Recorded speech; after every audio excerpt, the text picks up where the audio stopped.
puede tomar el micrófono y así sé que es posible y que están viendo ya la pantalla. Sí, Lidia, perdona que te interrumpa. Vemos la pantalla. Excelente. Muchas gracias, María Elena, muchas gracias. Pues se trata de un taller y se trata de un taller práctico y Richard y yo vamos a intentar ser lo más prácticos posible, haciéndoos llegar nuestra experiencia de más de 2 décadas como mediadores en los Estados Unidos. Yo hago comediación con Richard únicamente para aprender y poderos contar lo que he aprendido como en tanto que formadora. Él es el verdadero mediador y el que cambió toda mi vida, porque cuando descubrí lo que era la mediación hace 20 años, me dije a mí misma, he estado perdiendo el tiempo durante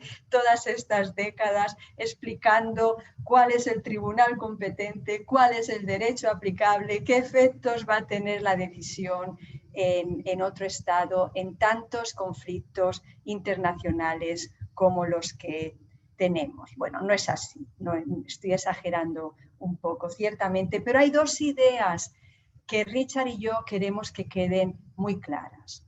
La primera de ellas es que la mediación es una forma ideal de resolver los conflictos privados internacionales y especialmente en la era en la que nos encontramos ahora en este momento, donde el acceso a la justicia es fundamental. Esta crisis del coronavirus está planteando muchos conflictos. Ustedes todos lo sabemos. La segunda idea es que la mediación nunca fracasa y vamos a tratar de transmitiros el porqué. Richard, ¿de qué vamos a hablar hoy? Bueno, vamos a hablar de conflictos en ámbitos internacionales en tiempos del COVID. Bueno, el COVID es algo que ha sobrevenido desde marzo, pero en realidad ha acelerado tendencias que ya existían. Menos mal que ya teníamos esta plataforma y otras plataformas similares. Así que yo creo que después del COVID vamos a ver cada vez más el uso de estos mecanismos que ya estaban aumentando mucho. Vamos a hablar de las características y ventajas, desventajas, pros y contras, cómo es el procedimiento en sí, la función del mediador o mediadora en sus métodos y cómo se finaliza la mediación. Esperemos que nos dé tiempo a todo y vamos juntos a reflexionar sobre un caso práctico que está lamentablemente en nuestros días siendo muy común. Pensemos en un conflicto entre 2 empresarios, uno español y otro de los Estados Unidos. Han firmado un contrato de compraventa de calzado, del mejor calzado del mundo, que todos sabemos dónde está y desde dónde sale, ¿verdad?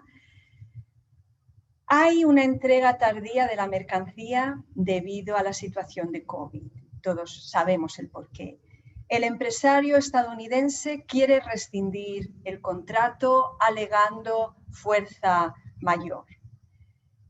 Esto, yendo a los tribunales, podríamos tardar muchos meses y probablemente la solución no pudiera llegar a ser tan satisfactoria como podría llegar a ser a través de una mediación y ustedes todos juntos vamos a ver el porqué.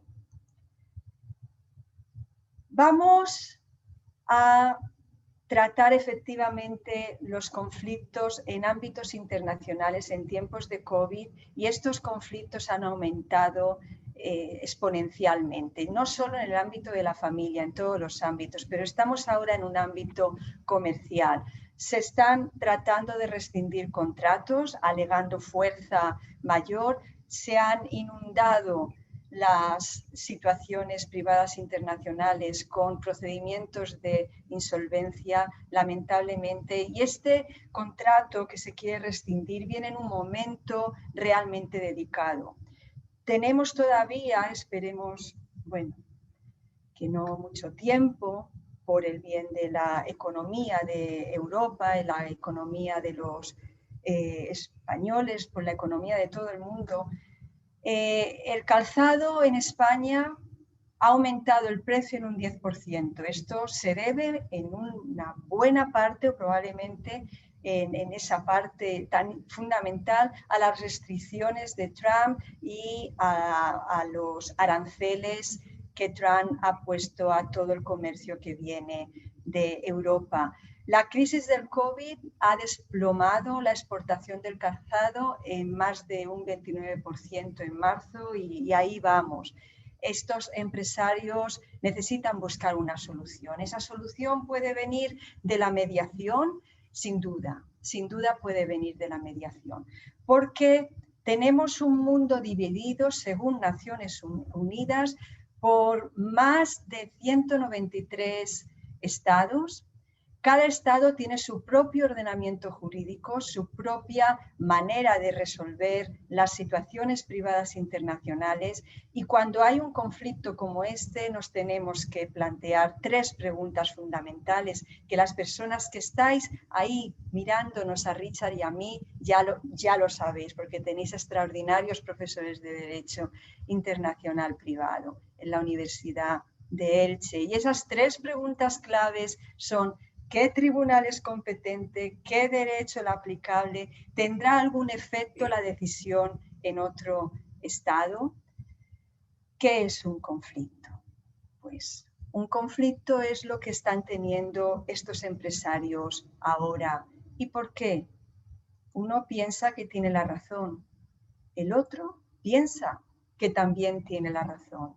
Y en medio de ellos no solo hay fronteras jurídicas, no solo hay todo un océano Atlántico entre ellos, hay muchos malos entendidos y a veces una falta de comunicación. El conflicto es una diferencia de paradigmas y es muy importante ponernos en la perspectiva del otro para poder ver la situación de otra manera. Esto es algo que el mediador recuerda constantemente. Perdón que ahora sí estamos bien. Uno ve un 9, el otro ve un 6 y efectivamente es un 9 y es un 6. El mediador va a ayudar a las partes a que, poniéndose en los zapatos del otro, puedan ver la situación y seguir avanzando, seguir entendiéndose, seguir comunicándose. No, Lidia, es un 0 con una cola. Exactamente, Richard, esa es la cuestión.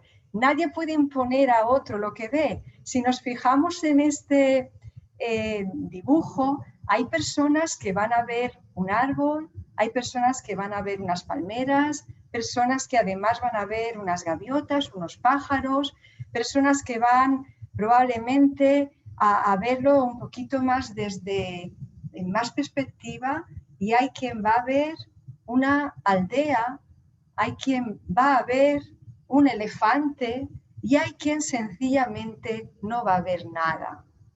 El mediador tiene que ser capaz de hacer que las partes vean todo. Pero si no, pues por lo menos entender y hacer entender a las partes que no siempre lo vemos todo, que lo podemos ver de distinta manera, ¿verdad, Richard?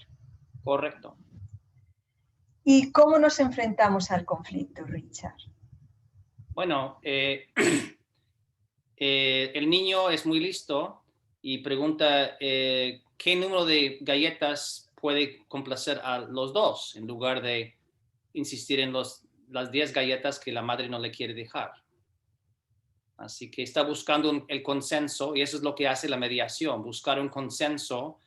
Obviamente el niño quiere 10 galletas, así que va a estar menos contento con menos de 10 galletas, pero si le da 6, de todos modos va a estar algo contento. Y la mediación busca una solución en que ninguna de las dos partes va a conseguir 100% de lo que quiere necesariamente, pero los dos pueden vivir con lo que sí han conseguido de acordar.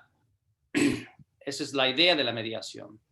Y lo que nos refleja, quizá, Richard. No, y además de que esas 6 galletas son mejor que no tener galletas. Es decir, que aunque en ninguna parte consigue 100%, la alternativa en el caso del tribunal es el litigio, es aún peor que conseguir 6 galletas. Efectivamente, Richard. La primera vez que vi esto fue porque Richard me lo enseñó, lo estábamos leyendo juntos en el periódico, ahí tenemos la fuente, hay que ser cuidadosos con los derechos de autor, ¿verdad? Y estuvimos reflexionando y para mí fue muy evidente, es que en Estados Unidos hasta los niños aprenden desde muy pequeñitos a negociar.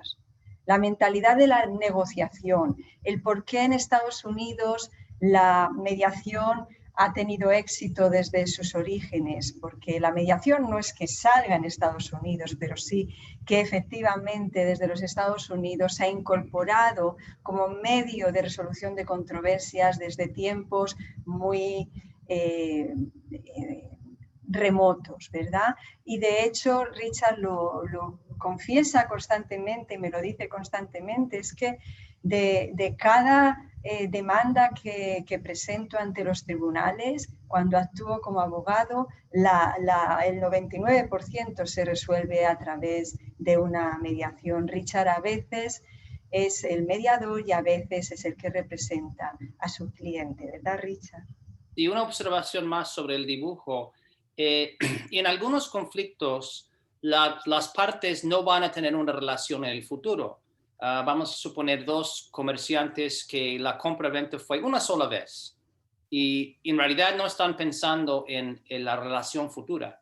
Pero en otros conflictos hay una relación continua. Las partes saben que van a tener más relaciones en el futuro. Este caso del niño y la mamá, obviamente los dos saben que habrá más galletas en el futuro y habrá más cuestiones de cuántas galletas el niño va a recibir. Así que el niño es muy sabio en el sentido de que no solo hoy va a conseguir 6 galletas, sino para el futuro va a establecer un número. Y hay que pensar en ese aspecto también. Aprendemos de los niños, correcto. ¿Cómo resolvemos los conflictos, Richard?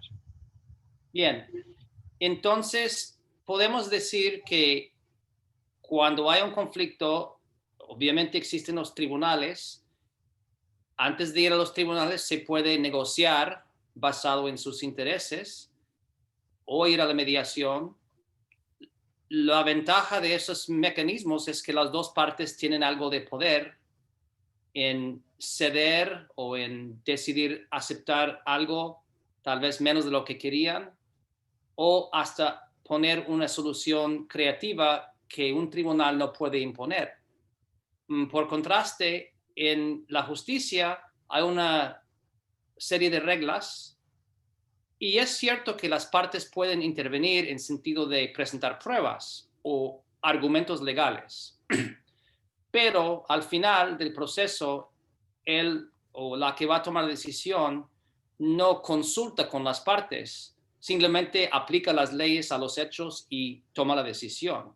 Es decir, que en el derecho las partes tienen menos control sobre el resultado final y típicamente el resultado final es blanco y negro, uno gana y uno pierde.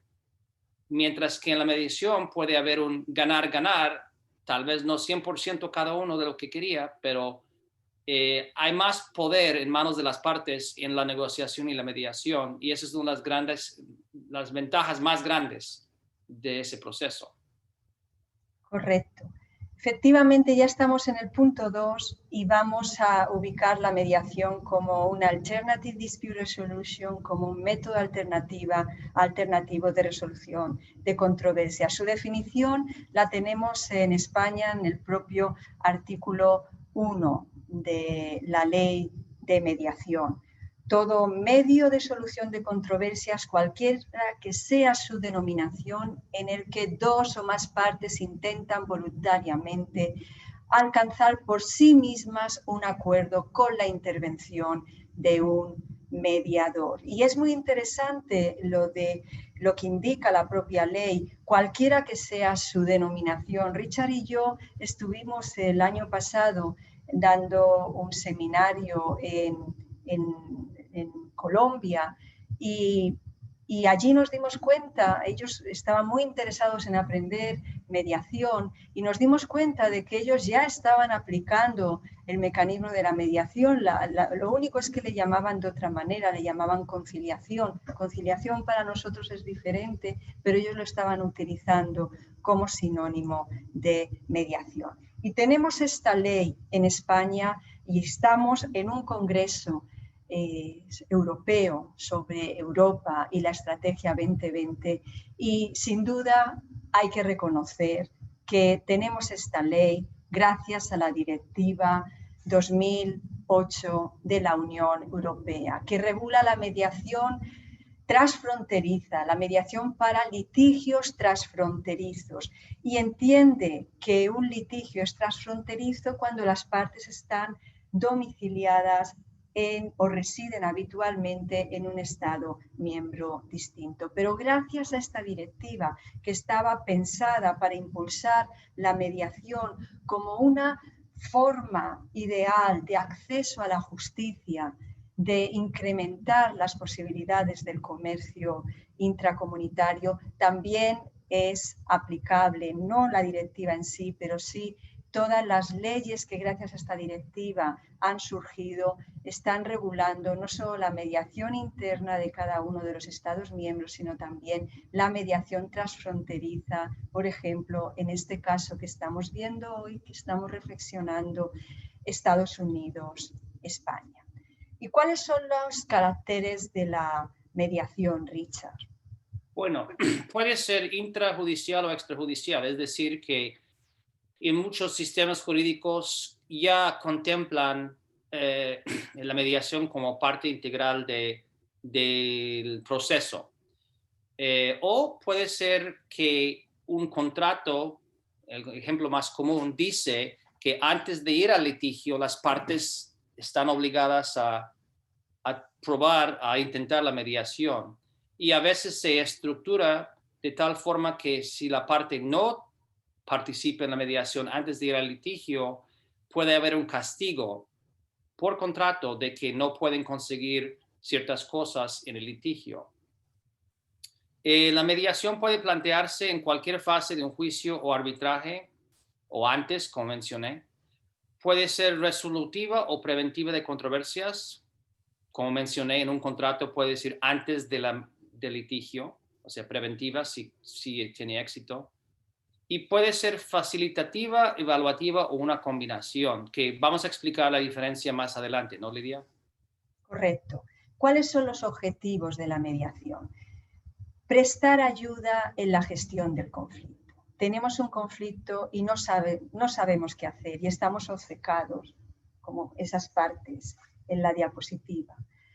Facilitar la cooperación, el respeto, la confianza y la escucha mutua. Esto es muy fácil de decir, pero hay todo un trabajo detrás por parte de los mediadores y de las partes que son las protagonistas en el proceso de mediación para conseguir esto. Se trata de acercar a las partes para que eviten o que puedan resolver el conflicto en caso de que éste ya se haya producido. Buscar soluciones a ese conflicto. Hacemos una especie de brainstorming o de lluvia de ideas con las partes a ver cómo podemos resolver esto. Buscar un acuerdo consensuado, pero que sea a su vez duradero, que sea justo y que sea legal.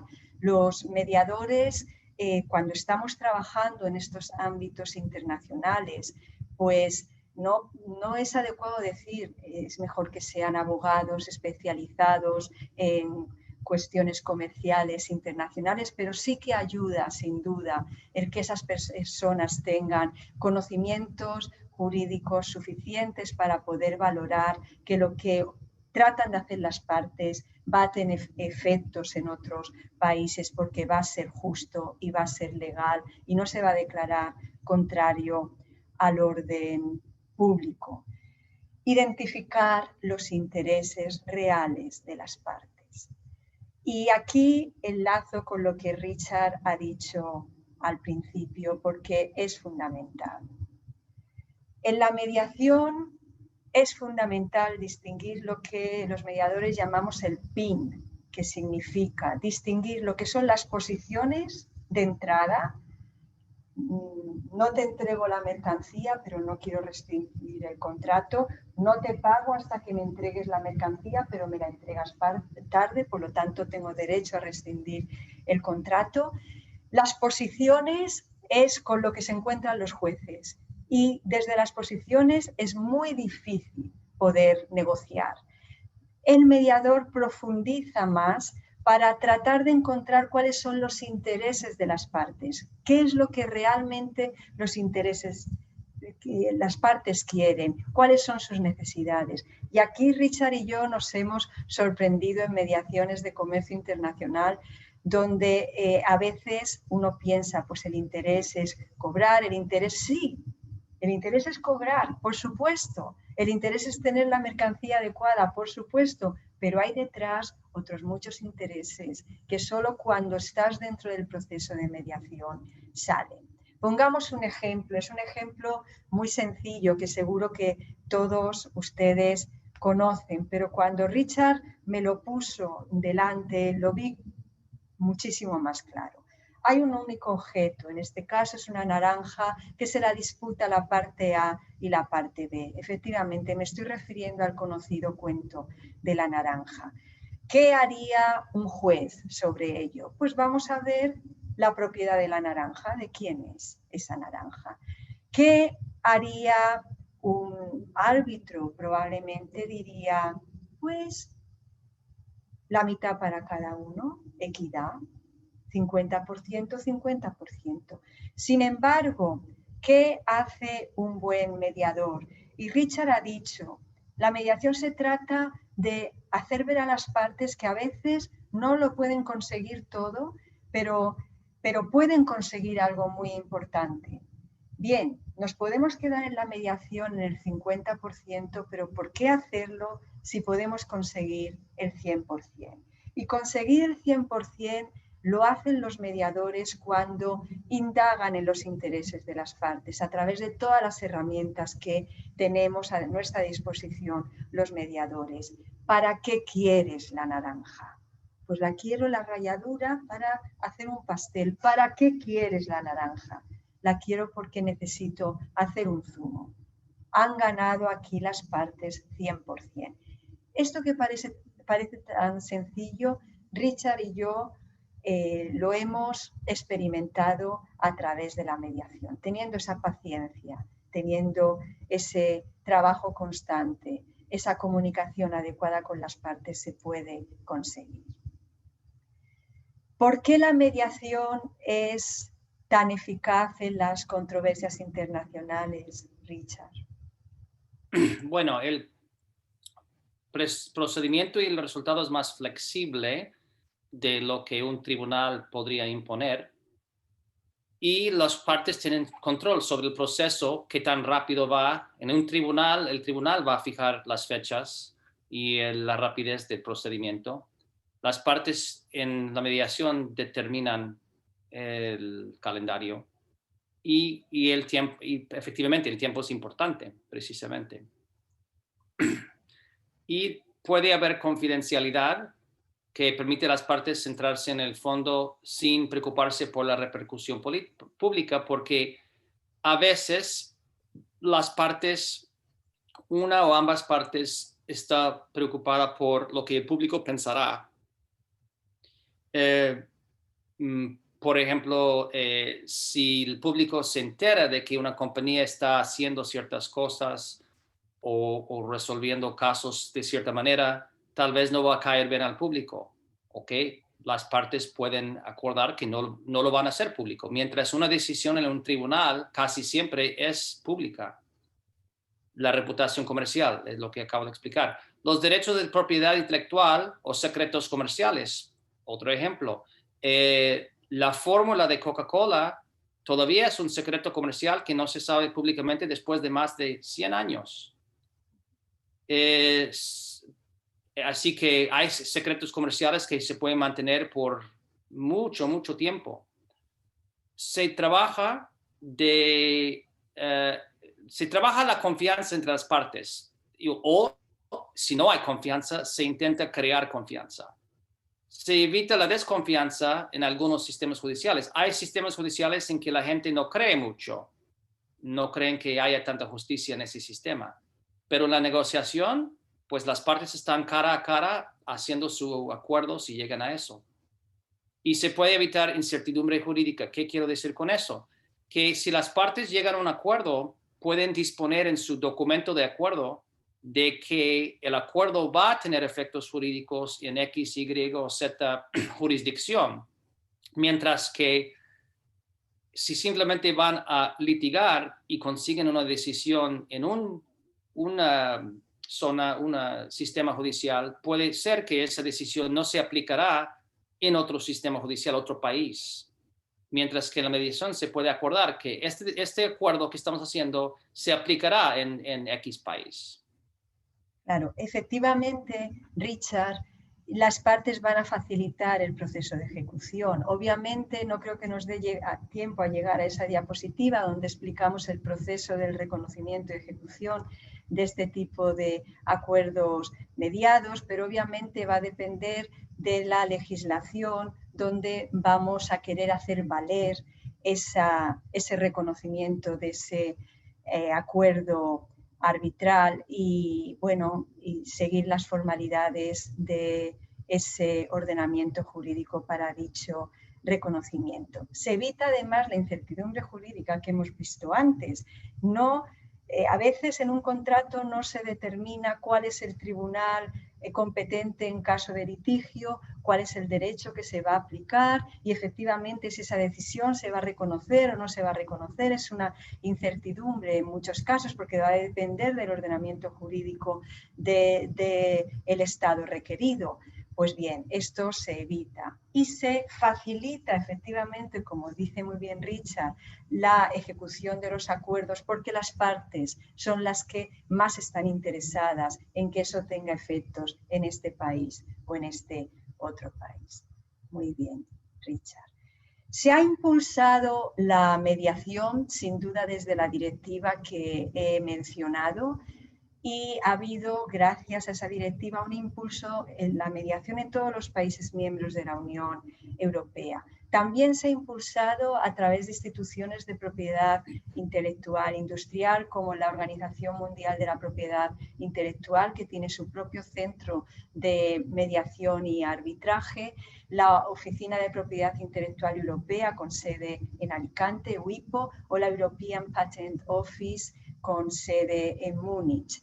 Desde Naciones Unidas, además, tenemos un convenio sobre acuerdos internacionales resultantes de la mediación, que esperemos que pronto se pueda ratificar adecuadamente. Es el llamado Convenio de Singapur sobre la mediación, que tiene pretensión de ser a nivel mundial. Esto va a ser sin duda un gran impulso y todavía más impulso porque ha sido la práctica de los conflictos que han surgido por esta terrible situación del COVID-19 y el impulso que ha tenido que generar de la mediación online, pero de la mediación telemática. Richard ahora nos va a dejar muy pronto en esta sesión porque tiene un caso de mediación donde creo, Richard, que vas a estar en casa, ni siquiera vas a ir al Tribunal de San Francisco, ¿es así? Exacto, ahora se hacen usando el mismo sistema de video. Correcto. La mediación es lo más atractivo para las partes cuando, Richard, y de hecho ya nos has comentado muchos de estos aspectos. Ya nos has dicho cuando las partes quieren mantener sus relaciones comerciales o sus relaciones en general, como el caso del niño con la madre, ¿verdad? O probablemente es el caso de estos dos empresarios, el empresario estadounidense y el empresario español de calzado. El segundo punto de por qué tienen la oportunidad de ser escuchadas. A veces hay una parte que quiere expresar algo y tal vez ese algo no tiene tanta importancia jurídica, pero tiene importancia emocional. Yo he visto casos donde, por ejemplo, una persona que ha fundado un negocio hace 20, 30, 40 años atrás y este conflicto le hace sentir que le están cuestionando su honestidad o su postura ante el mundo, cosas que no son jurídicas, pero están complicando la solución. Entonces, en una mediación, esa persona puede expresar eso, y el acto de expresar eso puede dejar que ya se busque la solución. Y como ya mencioné, las partes pueden controlar el proceso, qué tan rápido va, el resultado, la confidencialidad, y hacen un acuerdo vinculándose. Obviamente ahorran costes y dinero porque no van a litigar, y puede haber menos coste emocional que en un tribunal, y si no llegan a un acuerdo, de todos modos pueden continuar adelante como si hubieran, es decir, que la mediación no evita otros métodos, pueden buscar otras vías después de la mediación. Correcto. Hay muchos pros. Es rápida, es eficaz, es económica. Richard y yo hemos hecho mediaciones que hemos empezado a las 9 de la mañana y han terminado a las 9 de la noche. Mediaciones sobre casos que llevaban años en los tribunales, y en un día se ha podido conseguir por fin un acuerdo entre las partes. Permite identificar los intereses, permite un acuerdo de resolución hecho a la medida de las partes. ¿Qué es lo que queréis? La confidencialidad de nuevo va a salir constantemente. Y bueno, pues hay que estar muy bien formado, porque la cuestión de la ética y la formación de un mediador o de una mediadora es crucial. Si las partes no confían en esa pericia, pues nunca van a querer someterse a una mediación. Por eso los principios éticos es fundamental llevarlos a la máxima expresión. Evita incertidumbres. ¿Qué derecho va a aplicarse? Ya lo hemos visto. ¿Qué tribunal es competente? Clarifica controversias que no están claras, ¿verdad, Richard? O puede al mismo tiempo no clarificar. A veces las partes quieren que no haya una aclaración. Es decir, si van al tribunal y una parte pierde y una parte gana, puede ser que esa decisión de un juez va a sentar un precedente, y tal vez las dos partes no quieren un precedente, quieren resolver su conflicto en privado, de forma confidencial, sin que el público vea todo eso. Es decir, cada conflicto tiene sus características. La mediación permite que la solucionen sin que el público lo vea. Correcto. Hay muchos más pros, pero lo cierto es que si no se llega a un acuerdo, como Richard nos ha dicho, quedan abiertas otras vías. Puede ser otros ADRs, Alternative Dispute Resolution, o puede ser la vía judicial. Esto sí que es algo en lo que Richard insiste mucho, y claro, tiene mucho que ver con la perspectiva de análisis desde los Estados Unidos y desde cómo se practica la mediación en otros centros institucionales.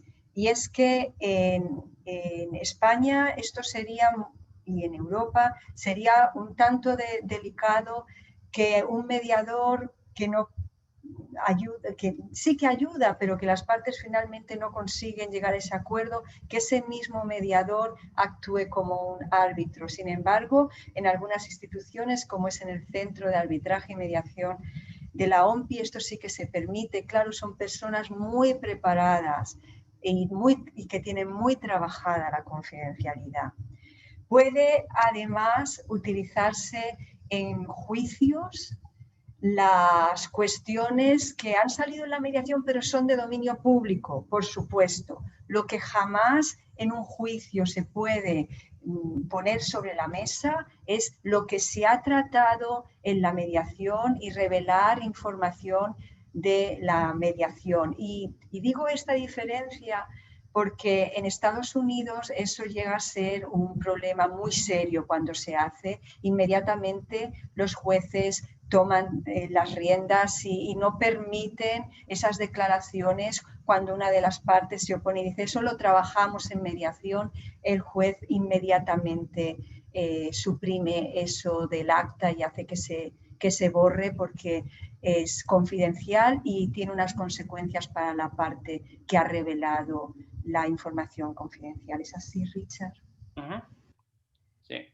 Esto es algo que en España todavía tenemos que trabajar, sentar esos límites de la confidencialidad. Contras, por supuesto que hay, ciertamente. ¿Verdad, Richard? No todos los casos son mediables, lo has dicho hace un momento. No, por ejemplo, casos criminales de piratería, falsificación, donde se persigue un castigo o una pena ejemplificante. Esto es lo contrario de lo que mencioné hace un momento. A veces una parte o ambas quieren que el público lo vea, quieren una decisión muy pública y muy ejemplificante contra el otro. O casos donde una parte no está dispuesta a colaborar porque la ley le da razón.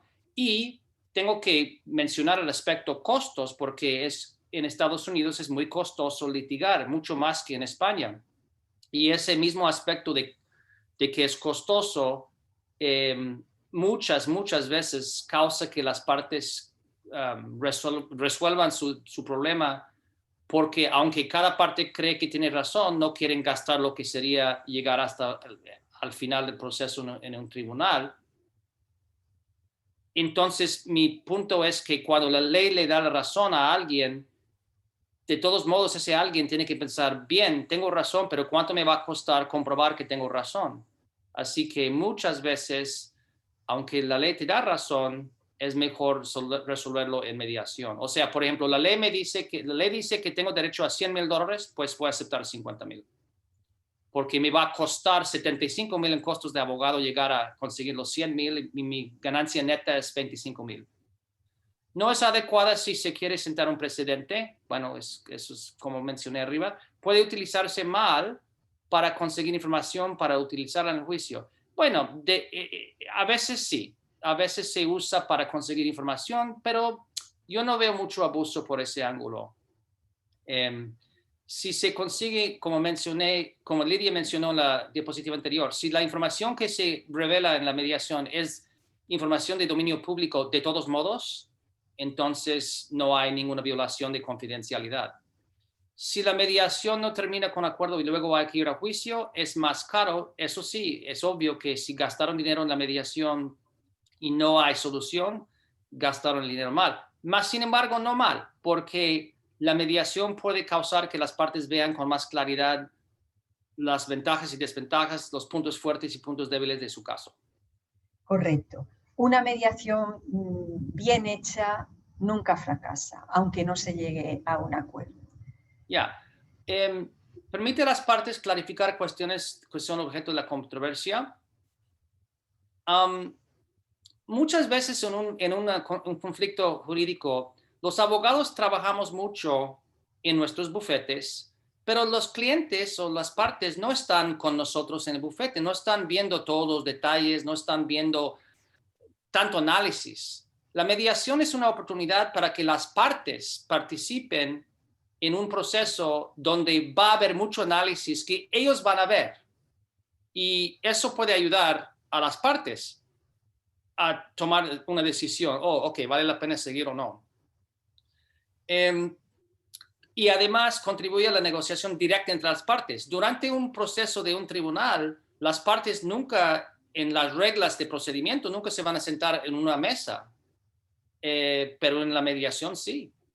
Y porque prepara el terreno para juicios arbitrales o sea, todo lo que hacemos los abogados para preparar la mediación será útil para el juicio. Entonces, en realidad no es tiempo perdido, no es dinero perdido para nadie. Correcto. Y pasamos al punto 3, Richard, que es el del procedimiento de mediación. Esta diapositiva la hemos puesto Richard y yo para que se den cuenta de que hay detrás un procedimiento, sí, pero es un procedimiento flexible, dividido por varias fases, y en cada fase las partes, la persona mediadora, tienen unas tareas muy importantes que hacer. Si volvemos al caso, y esta imagen ojalá la podamos repetir muy pronto, porque este tipo de talleres, como se hace bien, es a través de role-plays, donde el auditorio, donde ustedes podrían ver ahora a las partes y a Richard y a mí mediando. Y a su vez ustedes mismos poniéndose en el papel del mediador, qué haría yo en ese caso, y analizando cada una de las fases. En este caso, 2 empresarios, uno español, uno estadounidense. ¿Quiere el estadounidense rescindir el contrato? Vamos a ver, hay otras posibilidades. Vamos a ver qué otras posibilidades hay. En esa primera fase inicial, los mediadores explican a las partes lo que es la mediación, lo que se puede esperar de ella, cuáles son las reglas del juego, y tratan los mediadores de ganarse la confianza de las partes, pero también que las partes tengan confianza en el proceso.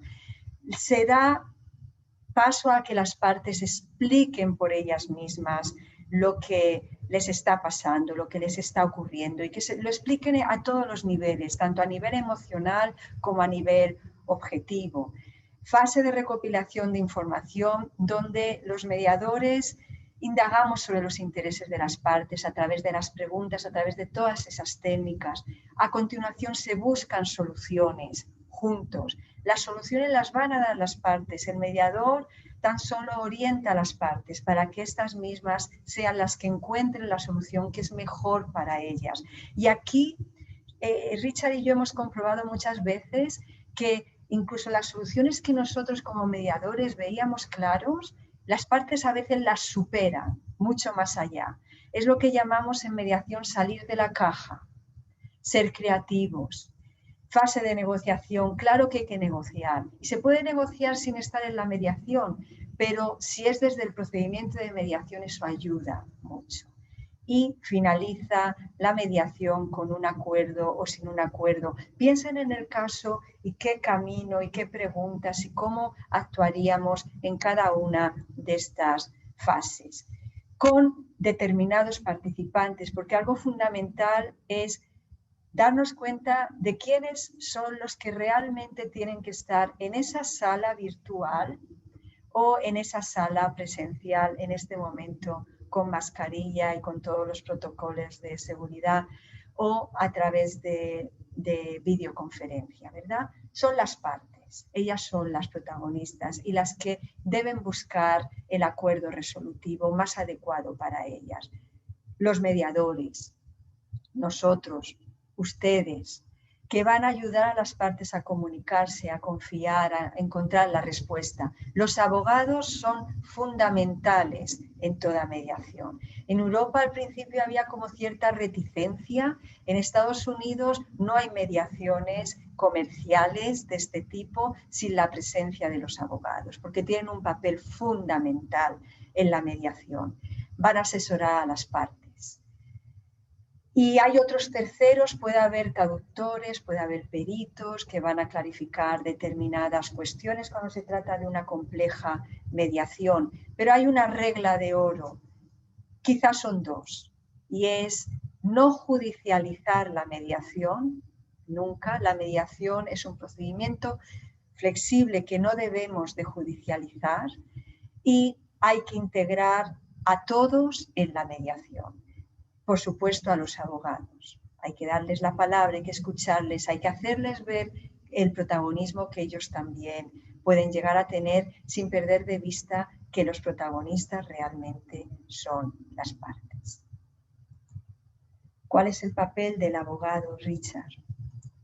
Bueno, tienen que preparar a los clientes para la mediación y en general para todo el litigio o el conflicto. Las partes muchas veces no saben las reglas o pro y contra. Entonces, un abogado tiene que dar información al cliente en todo momento. Y eso también es para la mediación. Evaluar con los clientes los intereses y riesgos, las consecuencias de un proceso y los costos. Como dije, es muy caro en Estados Unidos. Ayudar a los clientes a evaluar el conflicto y tener expectativas razonables, porque a veces las personas no son razonables. A veces no tienen información suficiente para en qué basar su razón, o a veces son personas que no hacen uso de la razón como parte de su vida. Ayudar a los clientes a llegar a la mediación con la mejor predisposición para llegar a un acuerdo si se puede. Y ahora a continuación, porque los organizadores nos han dicho que debemos de finalizar lo antes posible, sobre todo porque nos gustaría compartir con ustedes este debate y ver si hay preguntas. Vamos a hacer un viaje relámpago por lo que es un procedimiento de mediación. Ahí nos sentamos, ahí trabajamos, ahí trabajamos con ellos, enfatizándoles constantemente, adelante, miren al futuro, hay que ir de buena fe. Y trabajamos desde 3 perspectivas que tiene la mediación, porque la mediación puede ser facilitativa, puede ser evaluativa o puede ser una combinación. Y en cada una de estas distintas mediaciones, la función del mediador es diferente. La más adecuada desde el punto de vista de Richard y el mío es la combinada. La mediación combinada es posible llegar a hacerla dependiendo del caso, dependiendo de los clientes, dependiendo de las partes de la mediación también. Cada modelo tiene su utilidad. Insistir en las normas éticas y en los métodos del mediador. El primero, la escucha activa. El segundo, saber estructurar adecuadamente el proceso. El tercero, un lenguaje corporal adecuado. Y el cuarto, la comprobación de la realidad, que es el llamado reality test. Escuchamos activamente y hacemos que las partes se sientan escuchadas. Estructuramos el proceso, utilizamos pizarras digitales, tablets o la pizarra analógica de toda la vida, mantenemos un orden, orientamos, dirigimos, pero nunca decidimos. Ese lenguaje no verbal es fundamental y lo observamos en las partes, pero también cuidamos que las partes reciban de nosotros el lenguaje no verbal adecuado, porque cuando el lenguaje no verbal y el verbal se contradicen, pues siempre se da más credibilidad al no verbal y una persona tarda tan solo 10 segundos en formarse una impresión de alguien y eso dura ya toda la vida. El reality test, seguro que no nos da tiempo a explicarlo, Richard, pero es algo muy clave que se utiliza como técnica fundamental en los Estados Unidos. ¿Y en qué consiste fundamentalmente, verdad, Richard? En hacer esas preguntas complicadas. ¿Qué puntos fuertes cree usted que tiene su caso? ¿Qué puntos débiles? ¿Cuál es el mejor escenario si no llega a un acuerdo? ¿Cuánto le costaría un juicio? ¿Qué haría mientras tanto? ¿Está seguro de que ir a un juez es la mejor alternativa para usted? Recapitulando, gestionamos las emociones, nos reunimos en privado con las partes y finalizamos el acuerdo, que puede ser, finalizamos la mediación, que puede ser con acuerdo o sin acuerdo, ¿verdad? Cuando hay acuerdo, Richard, entonces construimos tal acuerdo. Es extraordinario que no hay mediaciones en los Estados Unidos sin abogados, porque de la construcción del acuerdo básicamente se encargan los abogados. Todos firman el acta final y el mediador indica que es un acuerdo vinculante, que ya no se puede volver a litigar sobre ello. Y qué alegría, ¿verdad? Hemos llegado a un acuerdo, pero podría ser un escenario diferente. No llegamos a un acuerdo, en cuyo caso no pasa nada. Se puede llegar al acuerdo más tarde. No sería la primera vez que a Richard y a mí nos ha pasado que hemos finalizado un acuerdo por nuestra propia decisión, porque veíamos que las partes no avanzaban que había transcurrido demasiado tiempo y más tarde, cuando las partes ya sí que estaban preparadas, nos han llamado y hemos continuado la mediación. Si no hay acuerdo, acta final, se entrega el acta a las partes y terminamos. ¿Y por qué, Richard, es posible que una mediación termine sin un acuerdo? Bueno, si el mediador no estructuró el proceso suficientemente, pero eso es algo que se puede superar. A ver, ¿hay un segundo punto ahí, Lidia? Sí. Ya, no hubo suficiente información. Es muy importante tener suficiente información. O las partes no se preparan. Ahí es donde el abogado tiene que intervenir y hacer su trabajo. Y creo que punto 4, las partes no quieren resolver la disputa. Hay situaciones donde no quieren resolver la disputa. Eso sí pasa. O toman posiciones extremas, que hay gente extremista en el mundo, que su vida es así. Todo lo que hacen es extremo. Y hay otros motivos diferentes, como ya hemos mencionado en otras diapositivas, de reputación pública, sentar un precedente, etc. Cuando las partes no están preparadas suficientemente, el mediador, en una fase que llamamos de premediación, puede ayudar a las partes a esa preparación. Piensen en soluciones ya incluso antes de comenzar el mismo procedimiento.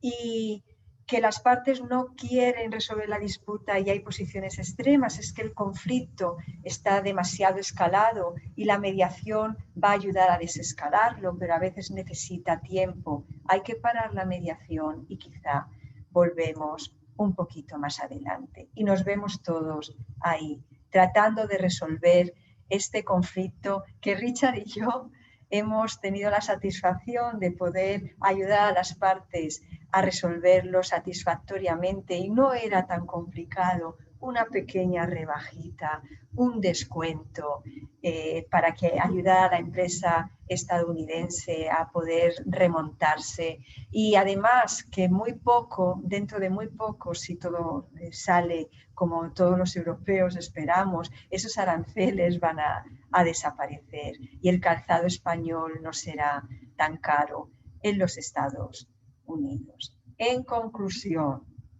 y como empezamos, ¿verdad, Richard?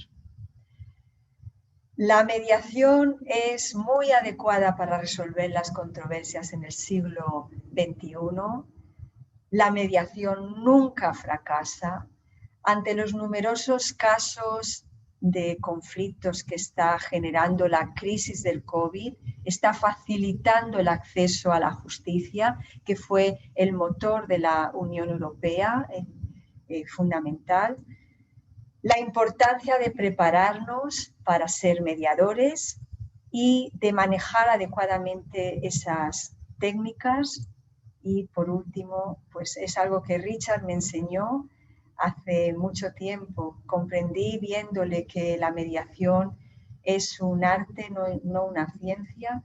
Hay personas que son mediadores natos, hay personas que no lo somos, pero se puede llegar trabajando y formándote cada día y sin terminar, porque esto tiene un principio, pero nunca tiene un fin. Por lo tanto, puede ser una oportunidad ante la crisis. Y Richard, ¿quieres añadir algo más? No, ya está.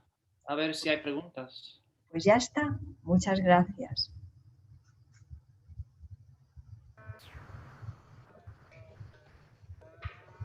Bueno, le damos las gracias a los ponentes. La verdad es que yo llevo mucho tiempo oyendo y participando y escuchando intervenciones de mediación, pero la verdad que ha sido espectacular, especialmente interesante, amena. Yo me he anotado algunas cosas que ya le escribiré a Lidia y a Richard porque me han interesado sobremanera.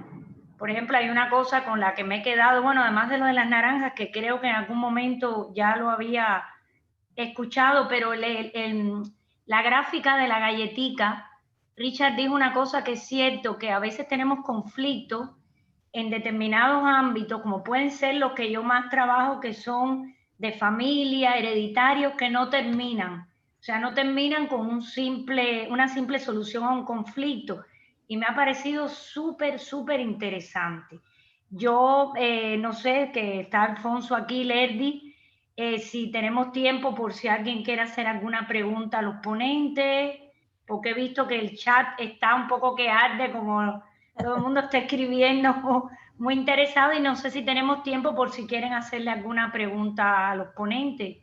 Si no hubiera tiempo y nos pasáis el chat, con mucho gusto Richard y yo podríamos contestar, y si hay posibilidad de hacerles llegar las respuestas a la audiencia, estaríamos encantados de hacerlo. Claro que sí, ¿verdad, Richard? Sí, es otro mecanismo más flexible, es el uso del chat, no necesariamente en tiempo real, sino después la gente puede leer las respuestas. Os lo agradecemos, que esa predisposición a contestar las preguntas, pero bueno, yo abuso de mi privilegio de poder preguntar. Algo que me ronda desde hace mucho tiempo en relación con el éxito de la mediación en Estados Unidos, y que se ha comentado, lo habéis comentado los dos, pero no sé si tuviéramos que enumerar, ¿no?, el porqué del éxito de la mediación en Estados Unidos y el por qué no tiene tanto éxito en Europa, por ejemplo. El tema del coste de los procedimientos judiciales en Estados Unidos ¿sería la clave? Richard, bueno, yo veo dos claves. Uno es el costo. Bueno, yo no trabajo como abogado en España, pero después de tantos años me doy cuenta de muchas cosas en España, de cómo funciona el sistema de los tribunales. Es mucho más costoso aquí, pero un factor de 10 tal vez, o 5. O sea, es muchísimo más caro en Estados Unidos. Y eso hace que las partes se piensen dos veces proceder hasta el final del proceso. Y número dos, es largo en el tiempo. Los tribunales aquí supuestamente son eficientes, pero también tardan. Y el tiempo es oro en la sociedad americana. Entonces, tal vez en España el tiempo no es tanto oro como aquí. La gente en España tal vez no es tan apremiada con la cuestión de tiempo o es tan impaciente con el tiempo. Yo creo que esos dos factores son la diferencia entre España y Estados Unidos. Me gustaría añadir algo, porque sí que es cierto que dependiendo del tipo de litigio, los costes o el gasto que tienes que invertir en un juicio puede ser enorme, y todos lo sabemos en los Estados Unidos. Pero también es cierto que hay un gran acercamiento en Estados Unidos a la justicia. Para litigar en Estados Unidos no necesitas abogado, lo puedes hacer tú mismo, y no existe la figura del procurador, con lo cual cualquier persona puede presentar una demanda. Ya no estoy hablando de un juicio de un menor cuantía y por una cantidad de menos de $10,000, que en los Estados Unidos no se permite que vayas a ese tipo de juicios con un abogado. La presencia del abogado está prohibida en ese tipo de juicios. Me estoy refiriendo a juicios superiores, no es necesario. Por lo tanto, se pueden abaratar los costes. Lo cierto es que nadie va a los Estados Unidos a litigar sin un abogado. Eso es cierto. También existe, como aquí, el derecho a la justicia gratuita, al que se está recurriendo mucho en este momento, en un momento de COVID. Pero para mí la diferencia más importante, Alfonso, es la cultura de la mediación, que es lo que Richard y yo tratábamos de mostrar con esa viñeta. Es algo que se aprende, que desde niños se aprende. En los colegios hay clases en los Estados Unidos de cómo mediar. Desde niño te están enseñando la cultura de la mediación, la cultura de la negociación. Cuando ya llegan a la universidad ya tienen las técnicas de negociación, que luego se profundiza en ellas, ¿verdad? Pero esa cultura de la mediación es lo que estamos tratando de conseguir en Europa, y vamos bien, poquito a poco, pero vamos bien. Y Lidia, tengo otra observación histórica, sociológica. histórica, y yo he estudiado la historia de los litigios en Estados Unidos desde antes de que fuéramos un país independiente, desde los tiempos de la colonia, los americanos eran más litigiosos. O sea, es parte de la cultura americana desde hace más de 200 años. El ciudadano medio está más conectado con la idea de que va a resolver sus problemas en su sociedad litigando. Y mi impresión en España es que la gente no piensa tan rápidamente en ir a los tribunales para cualquier problema que tiene con sus vecinos o cualquier otra cosa. Y otra cuestión importante, que eso ahora con el impulso a la mediación que se está dando desde Europa, es que en los Estados Unidos, cuando se presenta una demanda, no es que existe la obligación de ir a la mediación, pero sí que el propio juez aconseja a las partes ir a la mediación antes de proseguir con el juicio. Si no vas, el juez no lo ve bien, digamos. Si vas y no llegas a un acuerdo, por supuesto, no hay ninguna obligación de llegar a un acuerdo resolutivo en la mediación, pero sí que esa invitación por parte del Poder Judicial, por parte de todos los jueces estadounidenses a las partes, y es lo primero que el juez pregunta a las partes siempre, antes de qué te pasa, es: ¿han ido ustedes ya a una mediación? ¿Han intentado resolver esto a través de una mediación? Si salen, ahí hay un grupo de extraordinarios mediadores que les pueden ayudar ahí mismo, después de esta puerta.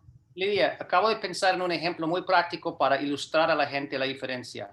En Estados Unidos hay abogados, muchos abogados, que se dedican exclusivamente a litigar mordeduras de perros. El perro de mi vecino me muerde y les voy a decir, muchas veces la resolución del caso, estamos hablando de una cosa de $10,000 o $15,000. Y eso incluye lo que costó el abogado. Ahora, en España, algún abogado, en un caso de mordedura del perro de mi vecino, va a sacar 10,000 euros en honorarios. Me parece muy raro. Va a depender, Richard, va a depender si es una mordedura pequeñita o si hay muchas lesiones.